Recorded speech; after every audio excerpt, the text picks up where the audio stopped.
Olha que honra, olha que honra. Eu me lembrei ontem de um momento, dia 26 de novembro de 2023, Borgo e eu estávamos na Avenida Paulista, ali tentando se esconder do sol no vão livre ali do MASP, e aquela multidão de uma manifestação logo após a morte do Clezão, e aí a gente tinha um corredor de acesso ao caminhão de som, e pelo corredor passou um homem, que eu falei para o Borgão, Borgão, olha ali o doutor Sebastião Coelho. Lembra disso? Lembro. Com uma admiração no coração, né? com uma sensação de que eu estava vendo passar por mim um grande homem. Um grande homem. E aí, de repente, a gente começa a conversar pelo WhatsApp, né? E de repente a gente se conheceu, e de repente esse homem está em Bauru, de repente esse homem está na minha casa, aqui na Ouro Verde, e eu estou tão feliz com isso. Seja bem-vindo, doutor. Obrigado, Pitolli, obrigado, Borgo, né? Olha, às vezes que eu fui a São Paulo, né? Eu vou muito de carro de Brasília a São Paulo, e eu falava para minha esposa assim, vamos dar uma paradinha em Bauru para visitar o Pitolli, o Borgo, nosso vereador federal, né? E aí, mas nunca teve oportunidade. E aí agora, há uns dias atrás, o Borgo me ligou, falou, desembargador, olha, vamos ter um evento do Partido Novo aqui em Bauru, você não poderia vir? Eu digo, Borgo, vou dar uma olhadinha na agenda. Se der, aí eu confirmo, vou. Amanhã, no sábado, né? Uhum. Ele falou, mas se o senhor... Pô, que pena o senhor chegar, poder ir lá na Ouro Verde e tal. Eu digo, então eu vou chegar na quinta-noite e nós vamos na Ouro Verde. E é longe, né, doutor? É mas longe eu gosto muito de viajar de carro, né? Eu e minha esposa, nós viajamos muito de carro, né? E eu gosto de dirigir. E as estradas de São Paulo são estradas muito boas, não é? Então, e quando entra no estado de São Paulo, que foi o estado que me acolheu quando cheguei de Alagoas, né? Especificamente Santos, morei na capital há muito tempo também. Então, é uma alegria. O Borgo, eu que fico agradecido você ter convidado, né? Encontrar o Pitolli aqui no recanto da resistência, né? Porque aqui vocês fazem um trabalho assim, Pitolli. Talvez você... eu estou aqui em Bauru, interior de São Paulo, você não tem a dimensão da importância da sua voz para o Brasil inteiro. Onde conversa com qualquer pessoa, não importa o nível social, quando começa a falar, não, porque eu vi lá no Pitolli, então a sua voz, entenda, tudo que você fala aqui desse estúdio, ele é reverberado no Brasil inteiro. As pessoas que conhecem muito de conhecimento jurídico e tal, e a pessoa simples. Você conhece a pessoa que está limpando ali? Não, porque eu vi no Pitolli, entendeu? Então, essa aqui é uma rádio, é a sua voz, né? Porque rádio existe muitas, meio de comunicação existe muito. Agora, a questão toda, Borgo, é a credibilidade, né? Eu sempre tive uma máxima comigo quando falava, olha, foi dito tal assunto, né? Aí eu falava assim, quem disse? Porque dependendo de quem disse, você não vai nem perder tempo, vai se incomodar com quem falou, olha, jornalista, tá, essas pessoas que vivem na folha de serviço do governo federal, quero lá saber o que elas... Não me interessa a opinião delas, né? Então, eu também alonguei, mas é dizer da minha satisfação de estar aqui na sua casa, conheci sua esposa ontem, a Sil mandou um abraço também, a esposa Marcela, esposa do Borgo, conheci. Foi uma honra foi uma alegria estar com vocês. Foi uma honra para mim recebê-lo ontem, doutor. Doutor, se incomoda da gente falar da vida? De tudo. Às vezes eu vou com alguma entrevista, a jornalista pergunta, Dr. Sebastião, posso perguntar tal assunto? Diga, minha querida ou querido, você pode perguntar o que você quiser. Sabe por quê? A gente, o tamanho, né, a importância do senhor também nessa nossa luta para abastecer, inclusive, um Brasil de esperança, a partir de falas pontuais, decisões que o senhor tomou recentemente, que nos trouxe força.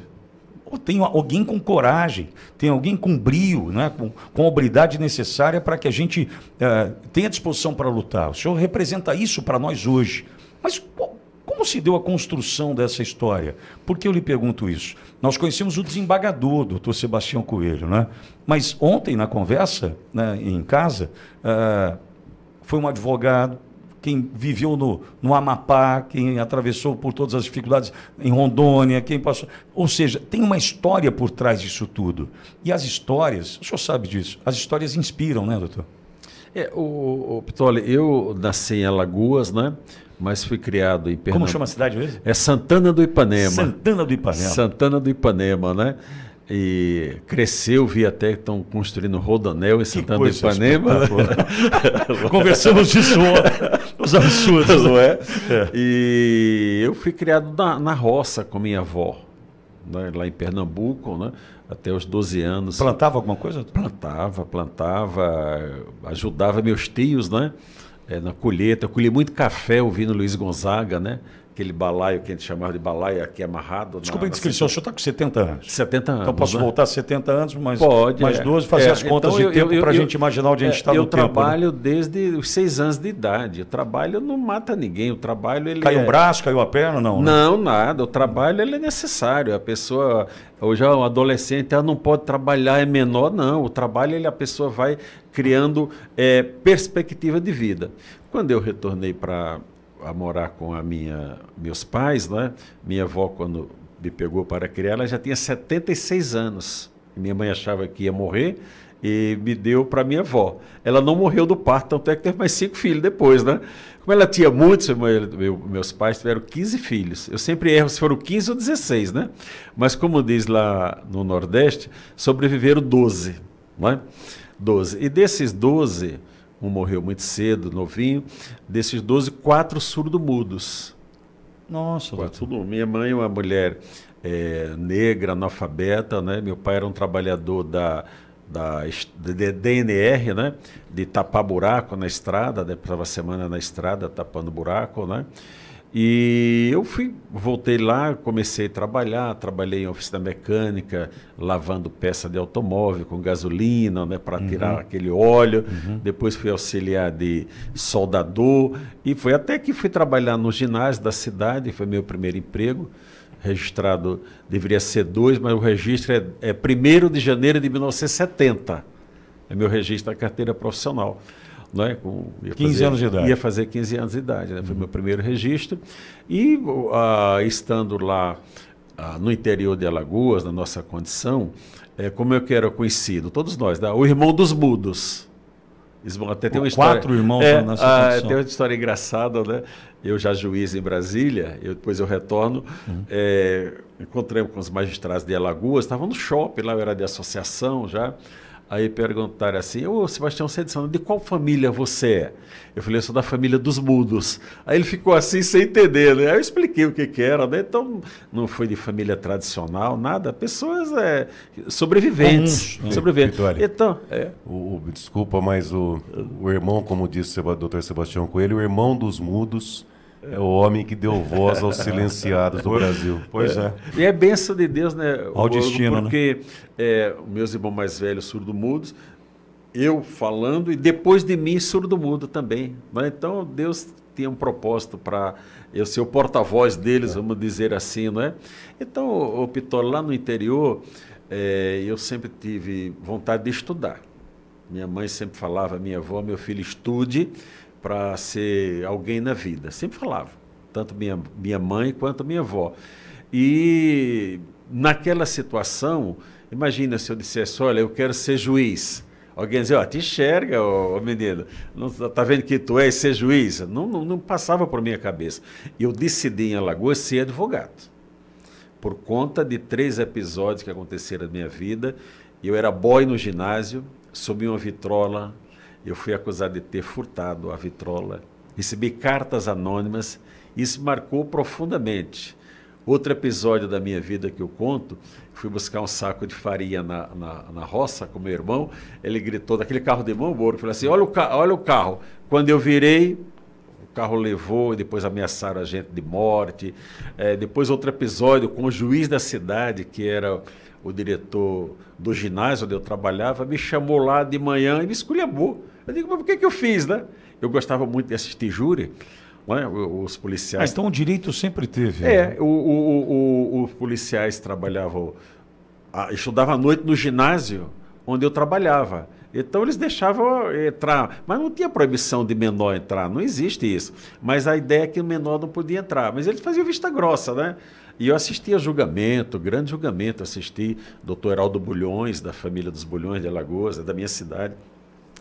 Grande advogado, Heraldo, pessoa maravilhosa. Doutor João Ioiô, grandes advogados. Então, com essas coisas que eu passei lá na minha cidade, meu irmão... Até injustiças, né? Sim, eu me considerei muito injustiçado. Sim. Então, eu decidi, e quando nós reclamamos na delegacia, meu irmão falou, olha, contou os fatos, lá hoje eu sei que era um primeiro sargento, né?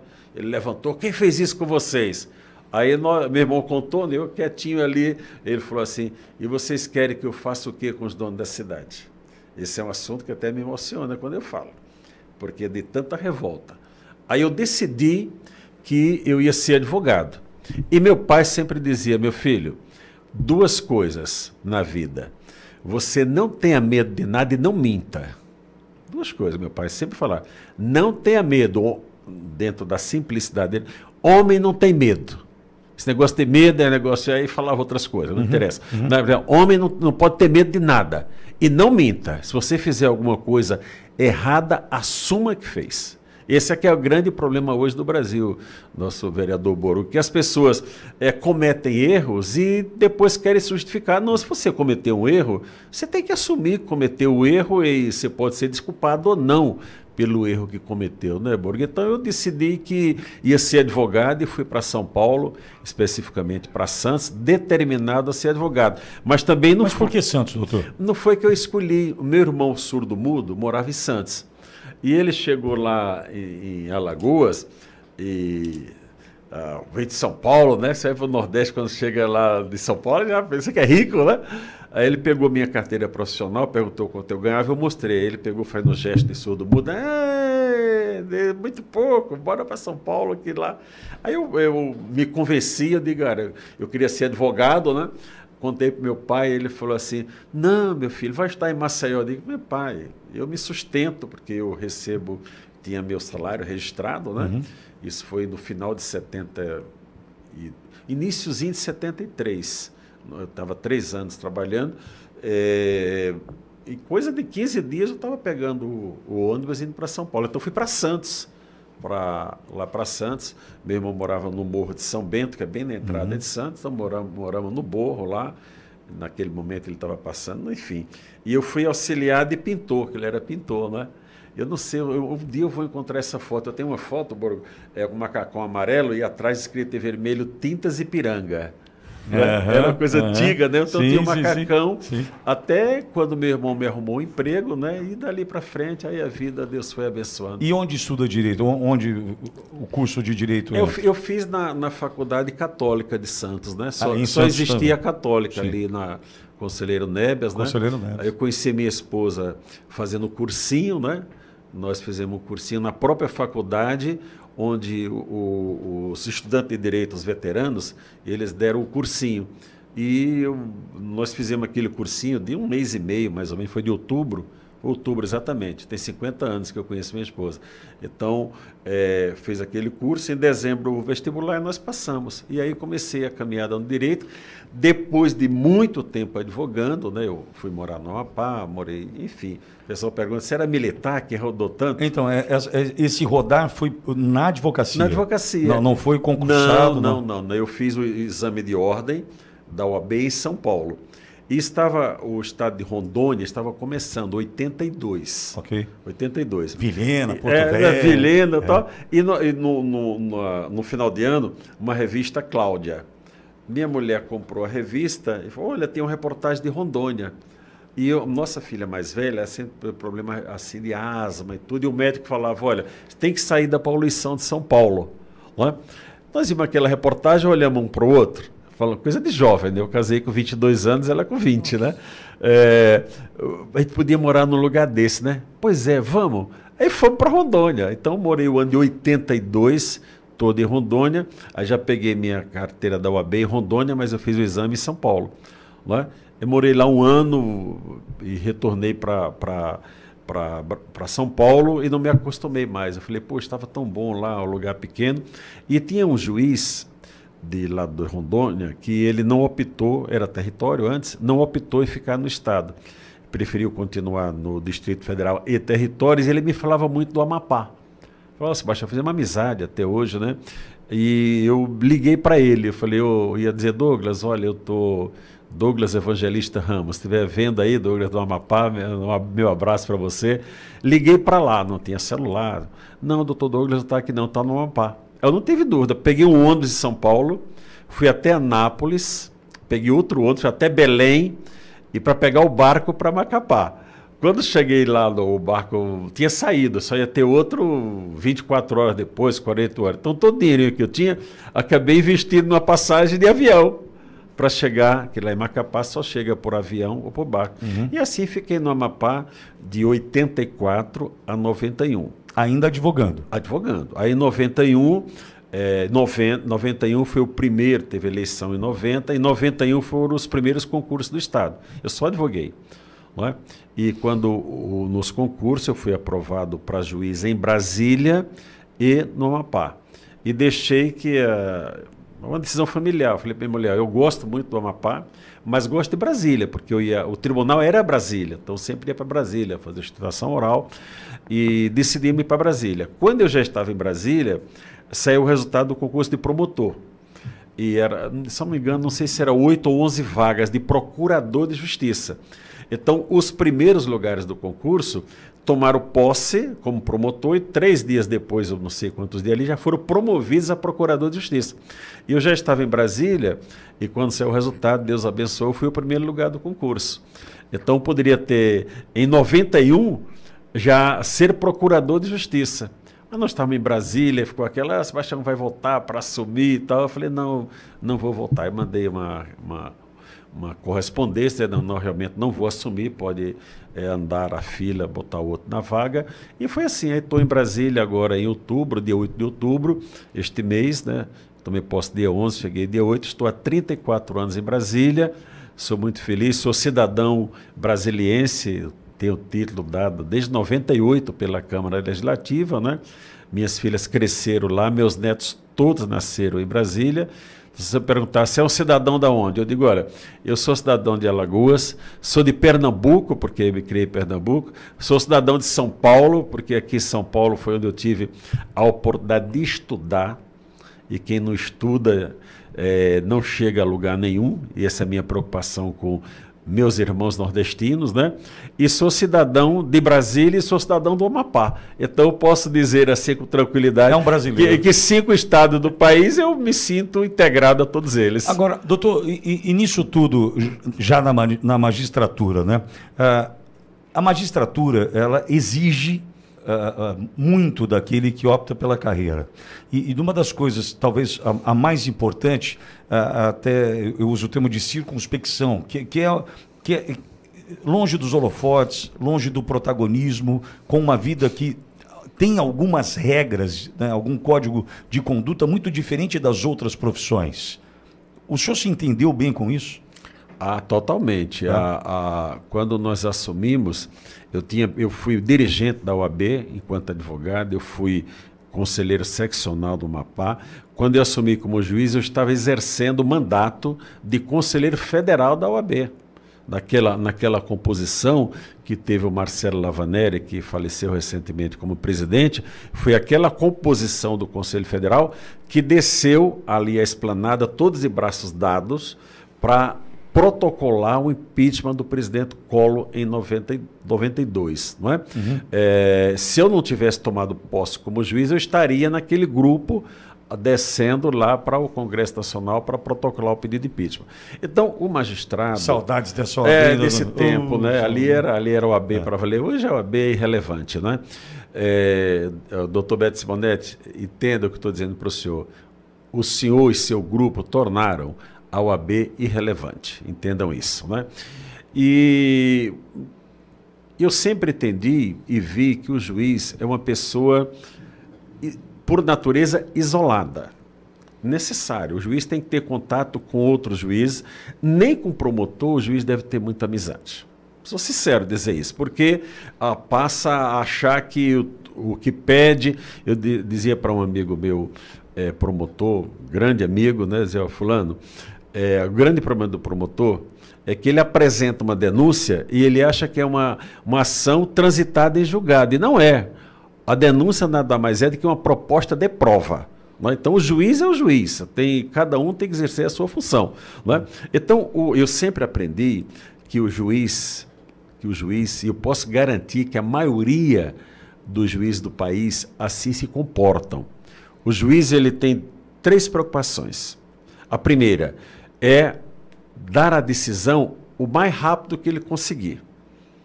Atender àquela demanda. Pode ter um ou outro que não cumpra, mas como existe em todas as profissões.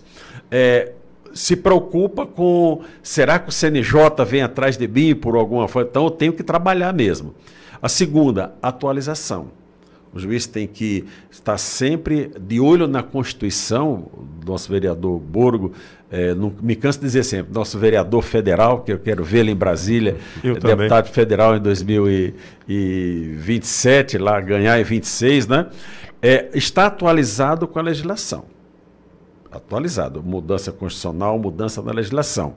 E a terceira preocupação é a preocupação salarial. Porque o juiz ele só tem o seu salário. Então é sempre, olha, tem algum atrasado para receber? Tem algum direito? Isso faz parte da vida do juiz. Fora disso, não faz parte. E existem aqueles que se dedicam à vida acadêmica. Tá certo? A vida acadêmica antigamente era para dar aula em faculdade, né? Aula em faculdade. De uns anos para cá houve essa questão de internet, então existem magistrados que tem cursinhos, dão aula em cursinhos, né? Orientam pelo YouTube, né? Mas a vida do juiz básica é essa, cumprir no menor prazo possível questão de justiça ou injustiça depende de cada pessoa, né? Duas partes no processo, um acha que é justo, acha que não é justo, né? Então, e às vezes os dois acham que não é justo, né? Faz parte, né? Então cuidar, o zelo pelo trabalho, a atualização legislativa e cuidar da sua remuneração. Fora disso, o juiz não tem qualquer outra anseio. E esperar o seu tempo de aposentadoria, que via de regra só sai no último prazo. Trabalha até o último dia. E isolado. Isolado. Como característica também. Então, olha, deixa eu te falar uma coisa para você. Eu fui juiz por 30 anos, 11 meses e 5 dias, entre juiz e desembargador.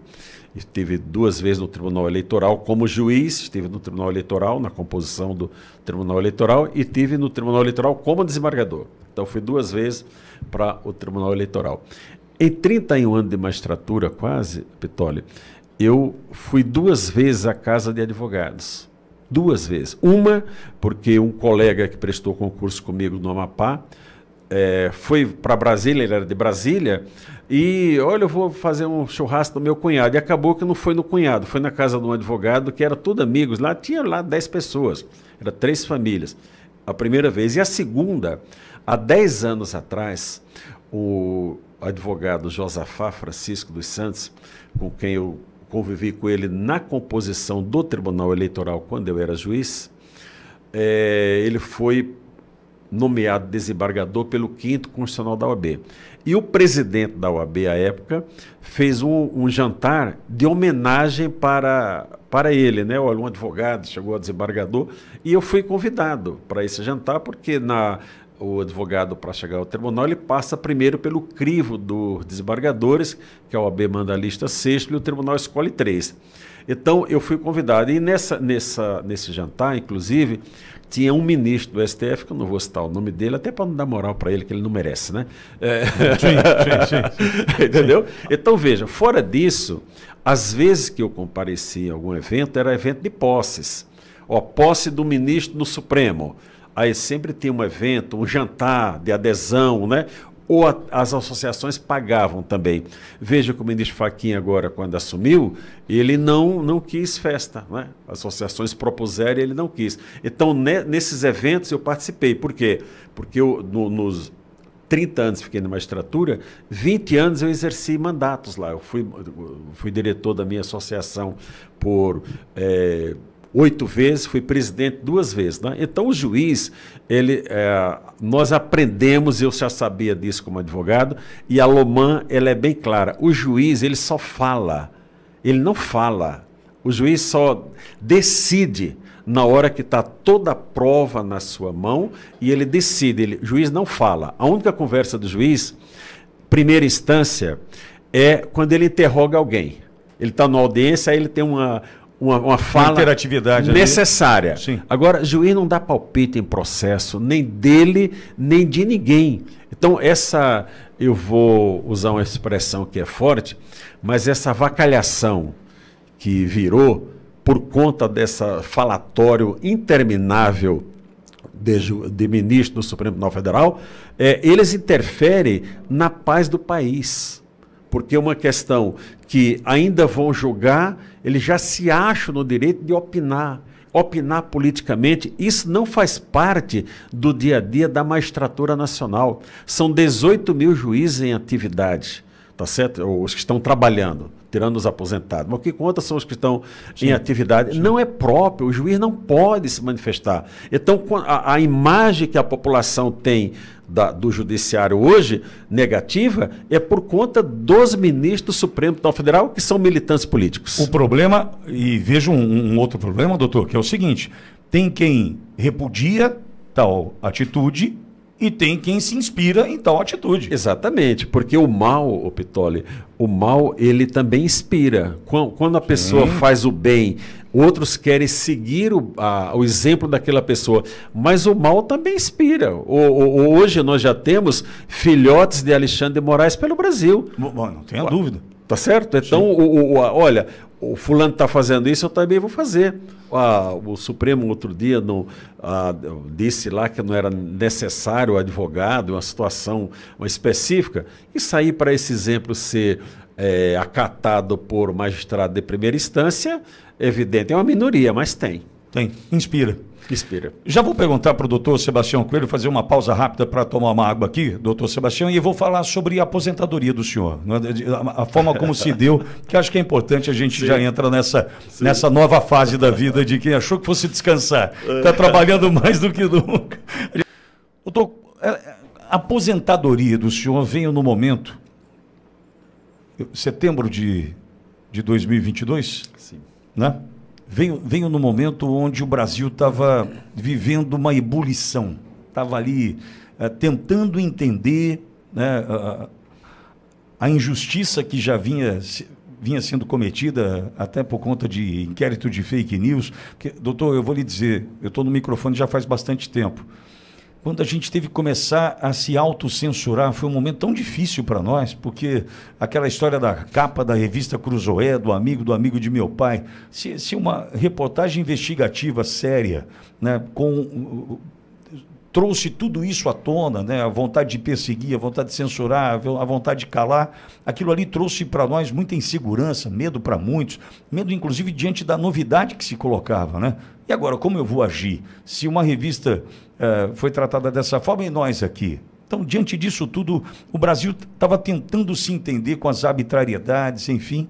E aí surge, né, um homem chamado Sebastião Coelho e toma uma decisão que é uma aposentadoria fora do momento, porque entendo eu que não estava no plano, não era vou me aposentar agora, vejo dessa forma, até pela saúde, pela garra e disposição que o senhor tem, mas em função de não querer fazer parte de algo que lhe incomodava. Como é que o senhor toma a decisão diante de uma carreira, né, séria, uma carreira vitoriosa dentro da magistratura, entendo eu, respeitada? Como é que o senhor toma essa decisão? Por que o senhor tomou essa decisão? Pittoli, as pessoas hoje me veem como algumas, né? Olha, ele é uma pessoa contra o Supremo Tribunal Federal. Não sou. E lembrei de um episódio agora, quando eu era presidente da associação, era presidente Dilma à época, e estava o auge, o juiz Sérgio Moro. Houve manifestações no Brasil inteiro. Eu, como presidente da associação, nós fomos todos magistrados para a frente do tribunal, todos de toga, apoiando as ações da justiça do ministro Sérgio Moro, quando à época, o senhor Lula disse que o Supremo Tribunal era corte acovardada, lembra disso? Lembro. Aí nós fomos ali em apoio ao Supremo Tribunal Federal, porque até aquele momento o Supremo não era um tribunal militante como é hoje. Então, quando eu falo desse tema, ele é um tema muito sensível, mas eu tenho que falar. Incomoda, porque eu fui um membro do Poder Judiciário por mais de 30 anos. Fui desembargador, fui corregedor do Tribunal Eleitoral, enfim, estive na Corte Eleitoral há muito tempo. Não é? Então, o que aconteceu? Eu estive na posse do ministro Alexandre de Moraes, dia 16 de agosto de 2022. Como o ministro Lewandowski, salvo engano, o próprio, não sei se o presidente à época era o Fachin, foram 2 ministros do TSE ao presidente Bolsonaro levar o convite, o Borgo, em mãos, para que o presidente comparecesse à posse do Alexandre de Moraes no TSE em 16 de agosto de 22. Eu falei, bacana, eles foram lá convidar o presidente, então vamos ter uma nova fase de relacionamento, fiquei feliz. Mas quando eu cheguei lá na posse do ministro Alexandre de Moraes, eu estava dentro daquele salão principal, porque eu era o corregedor do Tribunal Eleitoral de Brasília, vice-presidente e corregedor. O ministro começou o discurso falando de liberdade, liberdade. Eu falei, caramba, estou aplaudindo, é isso mesmo. Até que ele chegou no ponto e falou, a liberdade, mas a liberdade... Lembra disso? Começou a fracionar a liberdade. Mas Sim. a liberdade, porém... Eu falei, aí não dá. E aí eu fiquei olhando, né?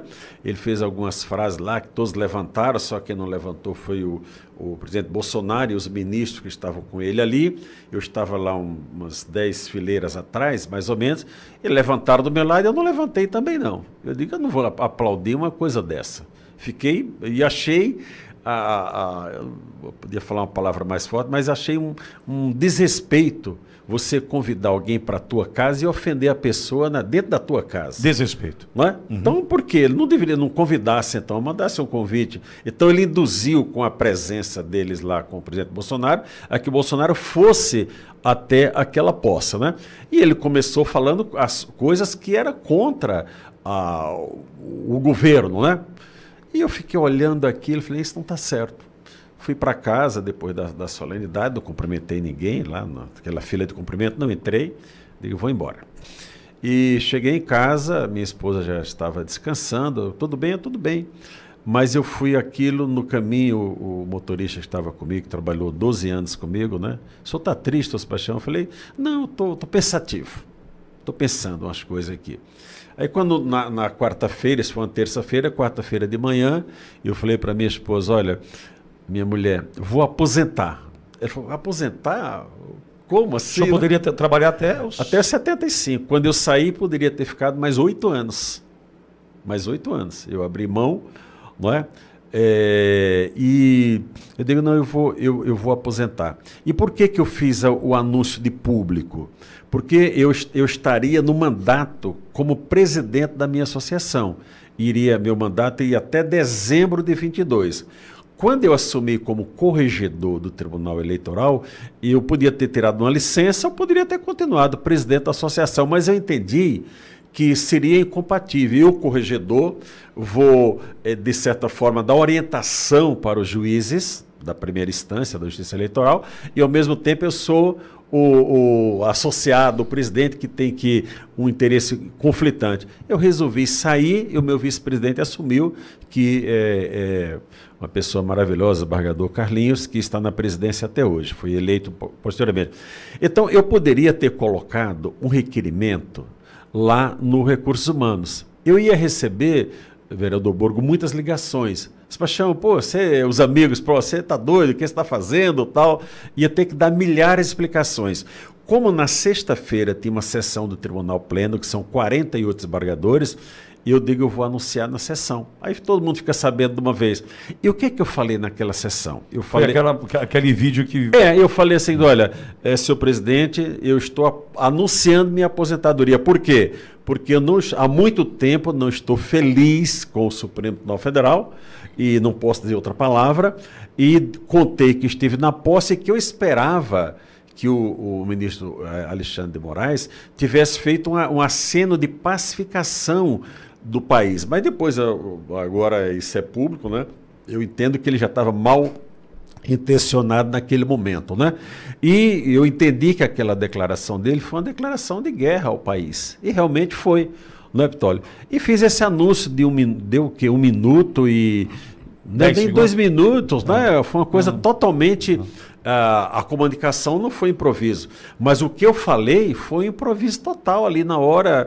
Falei aquelas palavras que poderiam ser outras, não é? E eu disse, olha, eu vou, enquanto eu estiver aqui, eu vou cumprir a Constituição, as leis e as decisões judiciais, mas não vou cumprir falas de ministros, seja em rede social e tal, de qualquer ministro, evidentemente. O magistrado não pode cumprir orientação que é dada ao ministro do Supremo. Olha, magistrados, recomendo que façam isso, que eu sou o presidente do CNJ.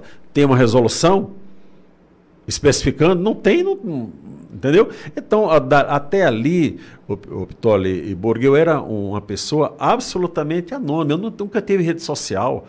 Eu tinha no máximo o WhatsApp, porque meu genro me obrigou a trocar meu celular. Eu peguei até de graça, eu tinha tantos pontos que peguei o celular, paguei R$50 lá. Eu nunca tive nem WhatsApp. Meu genro que me levou no shopping lá e praticamente, não, se eu tenho que ter um celular com WhatsApp, nem isso eu tinha. Quando eu tomei posse no TRE, como corregedor, Borgo, fiz uma fala rápida, ela disse, olha, eu recomendo aos juízes que não usem rede social nesse período da eleição. Juiz não é artista, juiz não é influência para estar em rede social. Não tinha. Eu aposentei, eu fui ter uma rede social, eu aposentei dia 16 de setembro de 22, eu fui ter o Instagram em final de março de 23. Eu nunca mexi com rede social, né? E surge por uma necessidade, o senhor me contou. Uma necessidade, porque eu ia fazer uma entrevista com um militar, inclusive, que tinha um blog, né? E ele disse, Sebastião, vai ser pelo Instagram. Eu falei, mano, Instagram, não tinha, nunca tive, como é que é? Facebook? Orkut, não tinha isso? Tinha. Orkut, eu vi falar que tinha Orkut, Facebook, eu nunca tive nada disso. E acho que o juiz não tem que ter mesmo, não. Entendeu? Ter um Instagram privado para se comunicar com os seus amigos, aí tudo bem, né? Mas vida pública não pode ter, o juiz não pode ter. Então, até aquele 19 de agosto de 22, eu era conhecido do meio jurídico lá de Brasília, dos advogados que o tribunal, 30 anos ali, evidente que conhecia todo o meio jurídico de Brasília, né? Mas a população não tinha conhecimento nenhum. Agora, a partir dali, o meu nome ficou público, né? E a vida levou a esses lamentáveis armados eventos do 8 de janeiro, né? E eu me engajei nessa luta, né? Eu sou engajado nessa luta do 8 de janeiro. Mas essa fala do senhor antecede o 8 de janeiro. Não. Que aconteceu em 19 de setembro. 19 de agosto. 19 de agosto de 2022. Não tinha eleição, não tinha quem ganharia, não tinha tido primeiro turno, não tinha tido nada. E eu aposentei, Pitoli, eu conheço as pessoas de Brasília, conheço os políticos todos, né, de Brasília, né? E até fora de Brasília, por conta da minha atuação como dirigente associativo. Eu poderia ter apoiado um candidato. Não, o máximo que eu fiz, que aconteceu, o senador Isalci, que era deputado federal, conversando um dia com ele, falou, Sebastião, sempre ajudei tanto a magistratura. Ajudou no seguinte sentido, tem uma demanda lá, uma lei, olha, essa lei aqui é boa, vamos aqui, tá? Você podia me dar uma força lá? Eu digo, Isalci, o que eu posso fazer? Se eu gravar um vídeo, você divulga o pessoal? Eu digo, divulgo. Aí ele gravou um videozinho assim, magistratura DF, sempre estive junto e tal, e eu botei no meu grupo de WhatsApp. Nada mais do que isso, não é? Então não dei nenhuma palavra nem por reeleição do presidente Bolsonaro, nem de nada. No primeiro dia que eu aposentei, eu estou falando, pessoal, sempre o vereador Borgo, porque é o nosso vereador, futuro deputado federal do estado de São Paulo lá, então estou sempre deixar a população de Bauru e região e do estado de São Paulo avisada. Em 2026, pré-candidatura do Borgo já tá no ar já. Ele não está falando nada não, mas eu estou falando, né?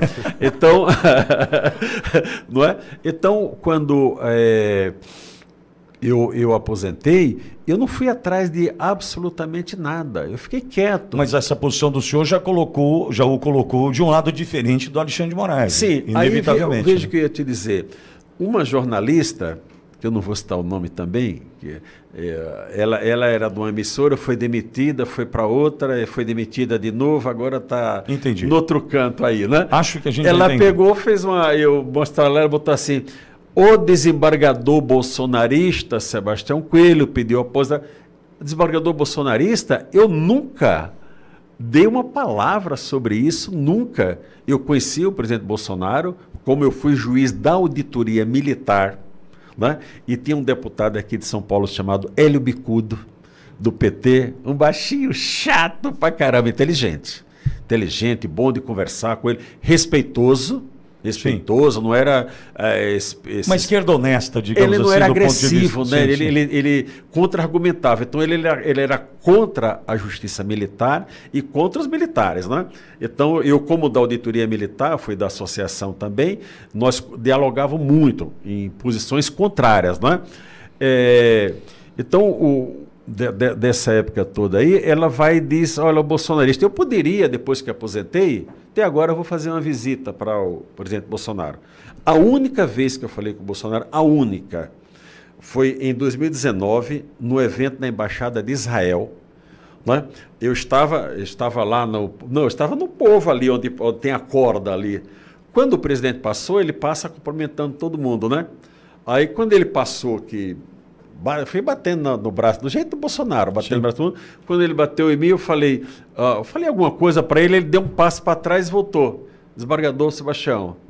Aí eu falei, deu uma palavra que eu nem lembro o que também. Ele falou: fala com fulano, vai me visitar. Lá ele deu o nome de um amigo comum, vai me visitar. E eu nunca tentei essa visita, porque eu entendi o seguinte: eu sou magistrado. Se eu for lá com o presidente, embora eu o conhecesse desde quando eu fui para a auditoria militar em 95, né? Embora eu o conhecesse, eu não tive o atrevimento de dizer: não, vou lá para conhecer o presidente. Talvez tenha sido alguma falha minha, até uma retração minha. Né, presidente? Podia ter tomado uma tubaína com o senhor, né? Mas não vai faltar oportunidade. Então não tive nada. Como eu saí fazendo aquela fala de que não concordava, eu falei: eu vou sair porque eu não quero participar disso. E eu fiz muito bem ter saído. Porque se eu como corregedor do TRE, eu jamais iria dar certas orientações para os juízes. Eles iam olhar para mim e dizer: espera um pouquinho, Sebastião foi nosso amigo, dirigente, com essa conduta, agora está no cargo de corregedor e mudou.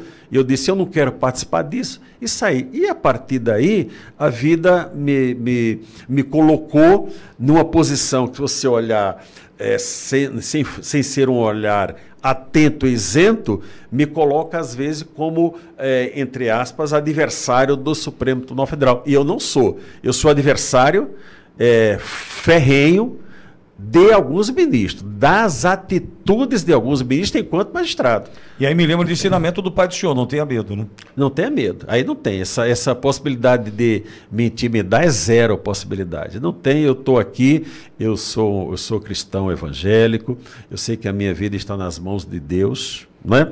O certo é que eu estou aqui. Se eu vou sair dessa porta, pertence a Deus, não pertence a mim. Não é? Então, vai ser certo, isso vai acontecer? Não. Isso daí nós temos que viver cada momento da nossa vida, projetar como se fosse viver 200 anos, mas preparado para que hoje possa ser o último dia da nossa vida. E exatamente nesse ponto. Então não tem um planejamento. O que aconteceu com o senhor depois da aposentadoria, né, e essa notoriedade que o senhor ganha do ponto de vista na defesa, né, dessa liberdade que a gente perdeu, né, diante das arbitrariedades, isso não teve um planejamento? Não, Pitoli, olha só, quando aposenta o magistrado, ele por 3 anos fica na chamada quarentena, está na Constituição. Ele não pode fazer nada no tribunal onde ele trabalhou. Então, por 3 anos, embora eu tivesse sido advogado antes, eu não poderia fazer, como não fiz, impedimento, qualquer causa no Tribunal de Justiça de Brasília, onde eu tinha o conhecimento jurídico, matéria de direito penal e de direito civil. Nunca mexi com tributário, essas coisas da Justiça Federal, nunca mexi com isso, né? Então, eu tenho um canto, uma casa em Caldas Novas, que eu digo, olha, quando eu aposentar, eu vou morar em Caldas Novas, que a Brasília, Caldas Novas, dá 310 quilômetros, 320, depende, é como Bauru, São Paulo, né? Capital. Então, esse era o planejamento. Então, eu passei minha aposentadoria, mais da metade desses 3 anos, em Caldas Novas. O ano passado, praticamente, eu fiquei em Caldas Novas o ano todo, só ia em Brasília quando tinha alguma necessidade, não é? E numa das vezes que eu estava voltando de Caldas Novas, eu e minha esposa, estava o acampamento lá no QG. Eu falei, vamos dar uma olhadinha aqui, era passagem para minha casa. Entramos lá pelo aquele setor dos quartéis, e estava aquela movimentação gigante, chovendo muito. Olhamos e fomos embora, seguindo, não parei nada. No dia seguinte, eu não sei se era sábado ou domingo, mas acho que era um sábado. Eu estava em casa, minha esposa estava descansando, né? E minhas filhas não estavam. Eu estava sozinho, olhei televisão, aí eu lembrei. Eu falei, sabe de uma coisa? Eu vou dar uma olhada lá no acampamento. Aí eu estava de bermuda, botei o tênis, né? Botei um tênis, peguei um casaco, eu tinha um pouquinho de nylon assim por cima, porque estava chovendo, e fui lá no acampamento. Fui andando por ali, estacionei, cheguei próximo do caminhão de som. Aí, de repente, o moço falou, vamos agora o hino nacional. Aí tinha pessoas falando, né? Cantou o hino nacional e terminou, todo mundo, maior respeito, né? A pessoa que comandava lá o trio chamou mais alguém para falar. Eu disse, acho que eu vou pedir para falar também. Aí eu falei, pode falar? Aí uma pessoa anotou, deixa eu ir lá ver lá em cima se pode falar. Aí a pessoa lá disse, acho que me reconheceu, não é? Me chamou, subi lá naquele caminhão e ele falou, só no meu ouvido, Sebastião, só não pode falar certas coisas, né?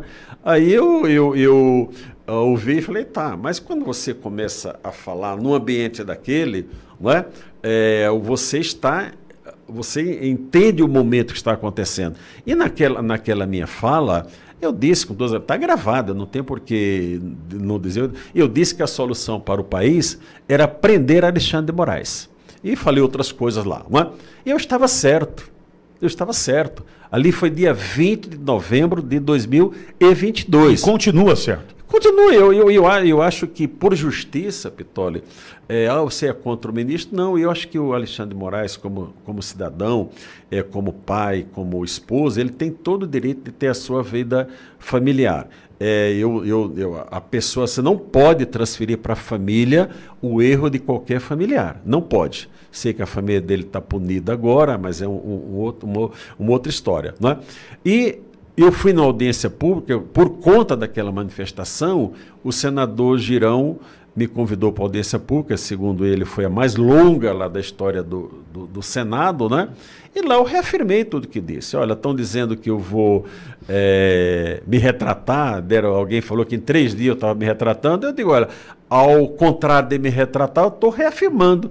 E mostrei na lei, olha, aqui é a lei 9477, aqui é abuso de autoridade, aqui é tortura, tudo com embasamento jurídico. Eu não falo coisa ao vento.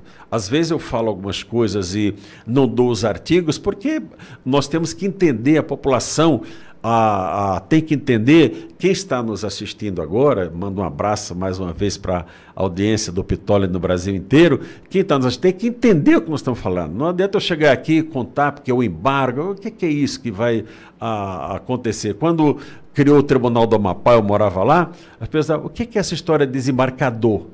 Não sabia nem o que era desembargador. Sim. Mas, então, muitos não sabem, né? O juiz para o desembargador. Exatamente, nós temos que nos comunicar com a população. A população tem que entender o que está acontecendo. E voltei para Caldas Novas tranquilamente e aconteceu 8 de janeiro. E me convidaram para um evento no Senado. A Gabriela Ritt, que é uma menina brilhante, que está lá nos Estados Unidos, o Ezequiel, a Carol, eu os conheci nesse evento que aconteceu na biblioteca do Senado.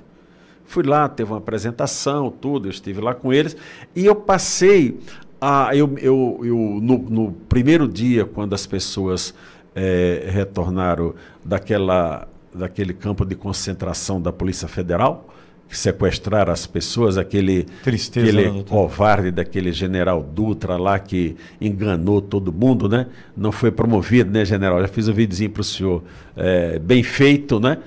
Enganou as pessoas. Quando elas foram levadas para o presídio feminino, eu estive lá no presídio feminino. Estive lá no presídio feminino e a juíza da vara de execuções chegou e permitiu que eu entrasse, né? Aí eu era advogado já, né? Enfim, mas eu não estava defendendo ninguém. Eu fui lá ver as condições do que estava acontecendo. E até fiz um vídeo dizendo, olha, pessoal, fiquem tranquilos, porque a juíza, a doutora Leila, uma moça brilhante, né?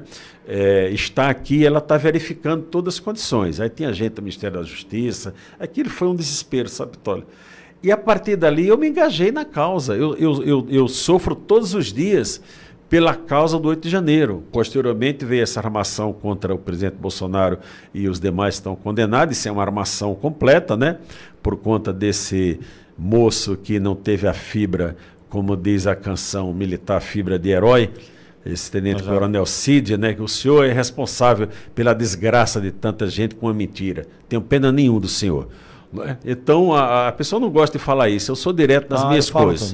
Não é verdade, Vitório? Então, eu passei a me engajar nas causas do 8 de janeiro, por ver o sofrimento daquelas pessoas. E quando aproximou o primeiro julgamento do 8 de janeiro, eu recebi uma ligação dizendo, desembargador, o senhor não quer fazer a primeira sustentação? Eu digo, não, eu não sou advogado, eu estou na militância, vamos dizer assim, no apoio, mas eu não era advogado de ninguém especificamente, né?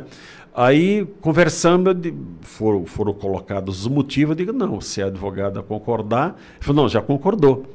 Aí eu conversei com a doutora Juliana, né? Ela falou, não, pastor, o senhor faz tal. Eu digo, não, Juliana, você está no processo desde o começo, nós vamos dividir. Eu faço uma parte inicial que vai eu esperava que pudesse beneficiar a todos, porque eu fui alegar lá a incompetência do juízo, né? É incompetente o Supremo Tribunal Federal, bati muito disso, infelizmente só 2 ministros concordaram com a tese, foi o ministro Cássio Nunes Marques e André Mendonça, os outros demais todos disseram, não, é aqui no Supremo, né? Agora o ministro Fux está arrependido disso, né? Já confessou que está arrependido, né? E ficou lá no Supremo, não houve um êxito naquela causa. A doutora Juliana fez uma parte da defesa, né, das testemunhas, e eu voltei para a parte final. Onde tem aquela célebre frase. E onde eu tive aquela frase, você me ligou em seguida, né? E eu falei, olha, quebraram meu sigilo bancário, eu vou apresentar e te mandei minha declaração de imposto de renda. Conta desse bastidor, doutor, com relação a essa... O senhor foi colocado o senhor, prestes a ir para a defesa, saiu uma notícia do G1. Acho que nós estávamos sentados ali, eu era o primeiro a falar dos advogados. Naquele momento? Naquele momento. Foi marcado para 9 da manhã, mas começou mais tarde. O subprocurador-geral da República estava justificando por que deviam ser condenados. Ele falando, e eu lá ouvindo, já tinha minha defesa pronta, mas estava atento. O meu colega do meu lado, doutor Edson Marques, falou assim, doutor Sebastião, o senhor viu essa notícia? Eu falei, que notícia? Eu estou inocente, né? Ele falou, puxa, para que eu fui falar? Eu digo, conta logo, é boa ou ruim, né? Aí ele mostrou, né? Aí tinha lá, CNJ abre processo contra o desembargador Sebastião Coelho. Aquilo foi um baque, né? Se eu não tivesse a experiência de vida, digo nem jurídica, a experiência de vida, né? Borgo é acostumado a levar porradas, né, na vida, né? Eu teria desabado, meu Deus, adia aqui o julgamento e tal, né? Mas aquilo ali, Borgo, deixa eu te falar uma coisa, Tolly, na boa você me leva até a camisa, na marra não leva, isso aí é tranquilo. Você dialogando comigo, me convencendo, você pode levar, eu fazer muita coisa. Agora, na marra, ninguém faz nada comigo. Eu não tenho... E eu falei naquela hora lá, eu falei, olha, eu já estou com tantos anos de idade, alguns problemas de saúde que tenho, né? Vou fazer brevemente um cateterismo, colocar um stent, né? Mas eu considerei que aquilo é uma intimidação. Imagina, o ministro... Programada, né? Programada. Veja só, eu aposentei dia 16 de setembro de 2022. Nós estamos falando de 13 de setembro de 23. Um ano depois. Um ano depois, aí vai abrir um processo, um ano depois, lá, O senhor sentado ali... Sendo que o ministro já estava no cargo desde o agosto do ano anterior. Tá certo? Aí, na hora que eu vou fazer a citação oral, ele abre, se não me engano, quase 8 horas, 12 minutos depois, ou 9 minutos depois, estava no site do G1, dizendo aquilo. Então, me dirigi à ministra Rosa Weber, e eu disse que considerava aquilo uma intimidação, falei com muita tranquilidade, mas que ninguém me intimidava, e não intimida. Não intimida. O que pode acontecer de mal à nossa vida? Nós estamos sujeitos à prisão arbitrária, não é? Ou morrer, né? Isso faz parte da vida. O morrer é certo, né? A arbitrariedade, nós hoje temos que dizer, olha, até aqui nos ajudou o Senhor. Nós não estamos por as coisas que eu defendo, você defende, o Borgo defende, né? Todos nós estamos sujeitos a um arbítrio, né? Um arbítrio. E aí eu me pergunto, você programou falar que eles eram odiados? Não. Eu tinha a informação. A Bíblia diz que a boca fala do que está cheio o coração. Eu tinha informação de conversando com pessoas nas ruas, esses ministros, pessoas coisas até horríveis que pessoas falavam e ainda hoje falam sobre os ministros, coisas horríveis. Né? Não é bem assim, a legalidade é que tem que acontecer e tal. Então, quando eu disse que eles eram odiados, né, eu estava transmitindo o que eu tinha ouvido muitas vezes. Eu tenho ódio desses caras, esses caras estão fazendo isso, entendeu? E eles não tinham feito tanto quanto já fizeram depois daquilo, né? Sim. Então, aquela frase eu disse com toda tranquilidade, porque eu entendi que eles eram odiados e hoje eles são mais odiados ainda. E a prova que eles são odiados é que nós estamos pagando um custo altíssimo para a segurança deles e dos familiares. A população brasileira... Em Brasília, nós encontrávamos os ministros nas livrarias, tomando um café ali no sábado, era tradicional isso, um sábado de manhã, lá num prédio um setor chamado CONIC, né? Tem o Conjunto Nacional, o CONIC, nas livrarias, sem encontrar, o doutor Borgo, o ministro, ele trocar uma ideia ali, ou como vai, o advogado, sem segurança, sem nada.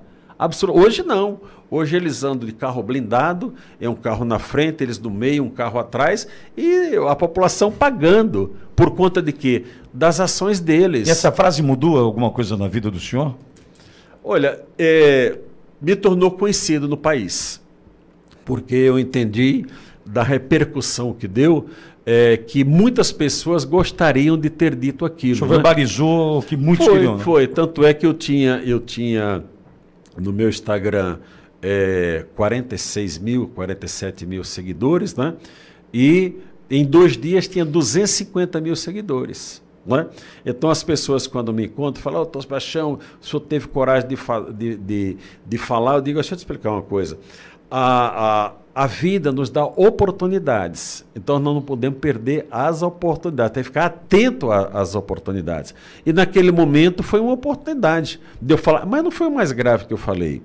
Eu entendo que o mais grave que eu falei naquela sustentação oral no final foi ter dito que eles torturavam os oficiais da PM, porque, e eu me dirigi, isso é tortura, senhor ministro Alexandre de Moraes. Respeitosamente, mas veemente, né? Porque você terá o salário de uma pessoa sem condenação, está investigado, ter o salário da pessoa. Quantos você já ajudou aqui, ô Pitoli? Pessoas que tiveram vidas destruídas injustamente por conta de decisões do ministro Alexandre de Moraes, não é? Então a pessoa pergunta, se arrepende de ter dito aquilo? Nem um minuto. Não me arrependo nada. Eu falei o que era verdade e hoje pode multiplicar, potencializar a questão de que realmente eles são pessoas hoje odiadas mesmo. Eles só são amados pelos parceiros políticos. Porque aplaude. E tem o interesse pessoal.